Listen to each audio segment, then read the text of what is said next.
আসসালামু আলাইকুম প্রিয় শিক্ষার্থীবৃন্দ, তোমরা যারা রাজশাহী বিশ্ববিদ্যালয়ের ভর্তি পরীক্ষায় উত্তীর্ণ হয়েছ, তোমরা অবশ্যই অধীর আগ্রহের সাথে সাবজেক্ট চয়েস দেওয়ার জন্য অপেক্ষা করছো। কবে তারিখ পড়বে তার জন্য অপেক্ষা করছো।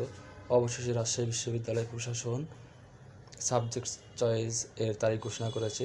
আমি তোমাদেরকে পড়ে শোনাচ্ছি। 2024-25 শিক্ষাবর্ষে রাজশাহী বিশ্ববিদ্যালয়ের রাবি স্নাতক সম্মান প্রথম বর্ষে ভর্তি ইচ্ছুক শিক্ষার্থীদের জন্য সাবজেক্ট চয়েস ভর্তি এবং ক্লাস শুরুর তারিখ পুনর্নির্ধারণ করেছে বিশ্ববিদ্যালয় প্রশাসন।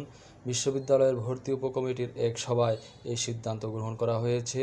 বিশ্ববিদ্যালয়ের জনসংযোগ দপ্তরের এক সংবাদ বিজ্ঞপ্তিতে জানানো হয়েছে, রাজশাহী বিশ্ববিদ্যালয়ের 2024-25 শিক্ষাবর্ষে প্রথম বর্ষ স্নাতক সম্মান শ্রেণীর ভর্তিতে ইউনিটসমূহের সাবজেক্ট চয়েস গ্রহণের তারিখ, ভর্তির শেষ তারিখ এবং ক্লাস শুরুর তারিখ পুনর্নির্ধারণ করা হয়েছে। পুনর্নির্ধারিত সময় অনুযায়ী বিষয় চয়েস গ্রহণ করা হবে 26 থেকে 31 মে 2025 পর্যন্ত।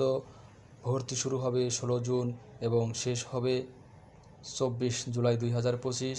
ক্লাস শুরু হবে 3 আগস্ট 2025 থেকে। ধন্যবাদ।